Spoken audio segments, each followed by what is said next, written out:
अस्सलामुअलैकुम viewers, welcome back welcome दिल से करते हैं आप दोस्तों को खुश आमदीद ड्रामाबाज गुरु पर। और आप देख रहे हैं ड्रामा सीरियल बेकदर, जिसके नेक्स्ट आने वाली एपिसोड में आप लोग देखने जा रहे हैं कि क्या होने वाला है और क्या नहीं हुआ। तो अभी तक आप लोगों ने हमारा यूट्यूब चैनल सब्सक्राइब नहीं किया तो यार जल्दी से कर दे, ताकि देर न हो जाए। सीन कुछ ऐसे दिखाए गए हैं जहाँ तक आंटी जी जो ना गुस्से में से आकर मारो के अलावा किसी और लड़की से जो ना निकाह करवा देती है।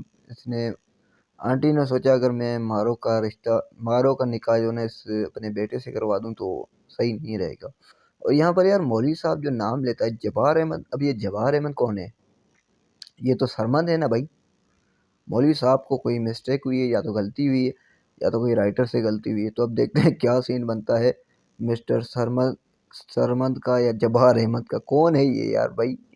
मौलवी साहब को पागल तो नहीं है? तो आप दोस्तों क्या ख्याल है? आप दोस्तों की क्या राय है? छोटी सी वीडियो, छोटी सी अपडेट, छोटी सी राय के हवाले से अगर वीडियो अच्छी लगती है तो यार लाइक कमेंट शेयर करना बोलना। एक छोटी सी रिक्वेस्ट है यार, हमारा यूट्यूब चैनल को सब्सक्राइब करें और फेसबुक पेजों को दोनों को फॉलो करें। ड्रामिस्तान फॉर यू एंड ड्रामेबाज गुरु, इन दोनों पेजों को फॉलो करें।